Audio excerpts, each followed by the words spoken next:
Assalamualaikum warahmatullahi wabarakatuh. Ikhwah wa akhwat, a'adzakumullah jami'an. Tepatnya hari ini kita berada pada tanggal 6 Syawal 1443 Hijriah. Artinya telah 6 hari Ramadan yang agung, Ramadan yang penuh berkah, Ramadan yang penuh dengan ampunan, Ramadan yang penuh dengan segala kebaikan telah meninggalkan kita. Karena itu, jangan lupa, di dalam Ramadan yang lalu kita dididik menjadi orang yang betul-betul menjadi orang yang baik. Kita dilatih melaksanakan salatul lail melalui salat tarawihnya. Kita dilatih menjadi orang yang berpuasa dengan benar, ini puasa Ramadannya. Kita dilatih untuk memperbanyak tilawah baca Al-Quranul Karim, bahkan memperbanyak infak dan sedekah. Karena memang amal-amal ini adalah amal-amal yang sangat istimewa yang kita lakukan selama bulan Ramadan. Hadirin ikhwah wa akhwat, a'adzakumullah jami'an. Ramadan telah meninggalkan kita. Tepatnya hari ini 6 hari Ramadan meninggalkan kita. Namun kepergian Ramadan bukan berarti ibadah-ibadah agung tadi pun selesai atau tamat. Tidak. Bahkan boleh kita katakan Ramadan boleh meninggalkan kita, karena memang begitulah sunnatullahnya. Tetapi kebiasaan kita melaksanakan salat malam tetaplah dilaksanakan. Jika dalam bulan Ramadan yang lalu kita melaksanakan salat tarawih yang disebut dengan qiyamul lail atau qiyamul Ramadan, setelah Ramadan meninggalkan kita ada namanya salat tahajud. Salat tahajud adalah salat dikerjakan paling cepat tengah malam, atau bisa juga idealnya 2/3 malam, tepatnya 1/3 malam terakhir. Hadirin ikhwah wa akhwat, a'adzakumullah jami'an. Allah berfirman yang menjelaskan betapa agungnya qiyamul lail dalam arti salat tahajud ini. A'udzubillahi minasyaitonirrajim. Wa minal laili fatahajjat bihi nafilatan lak asa ayyab'atsaka rabbuka maqaman mahmuda. Dan dari sebagian malam, kata Allah, maka bertahajudlah kamu kepada Allah, melaksanakan salatul lail sebagai ibadat tambahan, nafilah, ibadat tambahan, yakni ibadah sunnah.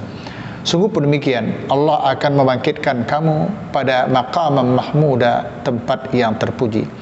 Sebagian ulama kita berpendapat nanti di yaumul qiyamah, orang-orang yang semasa di dunia banyak melaksanakan salatul lail, qiyamul lail, salat tahajud itu, mereka akan tampil beda dibandingkan orang-orang pada umumnya nanti.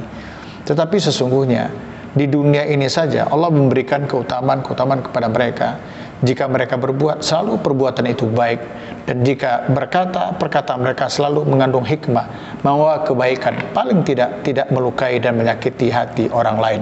Ini bentuk lain daripada maqam mahmudah, tempat yang terhormat yang Allah berikan kepada mereka yang banyak qiyamul lail.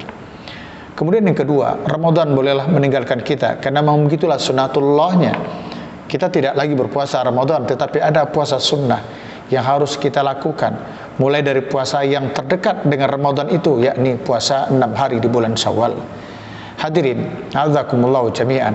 Di dalam sebuah hadis sahih dikeluarkan oleh para ulama hadis, sebutkan man shoma Ramadan summa atma sittan min Syawal fasyamu kasaumid dahr.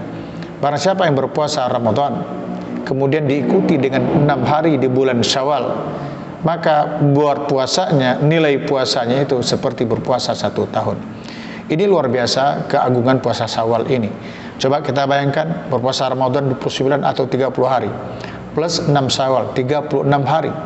Nilai kita yang berpuasa 36 hari itu dianggap sama oleh Allah dengan berpuasa 1 tahun, yaitu 360 hari. Subhanallah. Dari mana angka itu kita dapatkan? Rasulullah sallallahu alaihi wasallam bersabda, bahkan dalam firman Allah juga disebutkan, man jaa bil hasanah falahu asyru amsalihah. Barang siapa yang melakukan sebuah kebaikan, maka dilipat gandakan, dibalas oleh Allah dengan 10 kali itu. Jadi 30 hari Ramadan tambah Syawal 6 hari, 36 hari dikali 10, jadilah 360 hari. Artinya apa? Puasa Syawal adalah puasa yang agung, puasa yang sangat istimewa, puasa yang seharusnya setiap mukmin peduli dengan puasa ini. Jangan sampai dia meninggalkan puasa yang begitu agung sebagai pelengkap dari ibadah Ramadan yang baru saja dilakukan. Kemudian hadirin, ibadah yang ketiga, di mana di bulan Ramadan kita begitu antusias, begitu bersemangat melakukannya.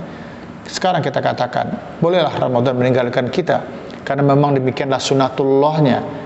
Namun kebiasaan yang agung yang ketiga ini tidak boleh kita tinggalkan, yakni tilawatul Quran. memperbanyak baca Quran. Kita isilah hari-hari kita di tengah-tengah kesibukan kita dengan memperbanyak tilawah Quran. Jika di bulan Ramadan yang lalu kita bisa khatam 1 kali dalam 1 bulan, berarti 1 harinya itu adalah 1 juz. Mari kita kerja keras kembali. Mari kita bekerja keras bersungguh-sungguh untuk bisa melakukan itu, yakni menyelesaikan bacaan kita, tilawah kita 1 hari 1 juz. Ini luar biasa tentunya, kebiasaan yang seperti ini yang harus kita hidupkan, sehingga diharapkan training selama 1 bulan yang lalu itu bisa berbuah dengan kebaikan, berbuah manis dengan terus-menerusnya kita memperbanyak baca Quran di dalam hari-hari kita. Mungkin habis sholat subuh, menjelang sholat zuhur, habis sholat zuhur istirahat sebentar, atau dari maghrib menjelang isya. Banyak waktu yang bisa kita pakai.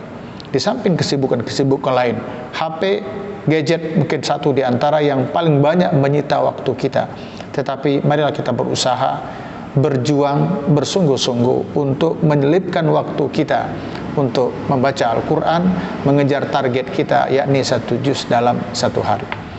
Kemudian hadirin, ibadah yang keempat yang begitu semangat kita kerjakan di bulan Ramadan adalah memperbanyak infak dan sedekah. Hadirin, hari ini kita katakan, biarlah Ramadan meninggalkan kita, karena memang begitulah sunnatullahnya. Tetapi kebiasaan kita di bulan Ramadan berinfak dan bersedekah setiap hari, walaupun sedikit, tetaplah kita lakukan. Istiqomahlah kita di atas kebaikan itu. Allah Tabaraka wa Ta'ala menyebutkan salah satu ciri orang-orang yang bertakwa, dan mudah-mudahan takwa itu kita peroleh pula dengan ibadah puasa yang baru kita kerjakan ini.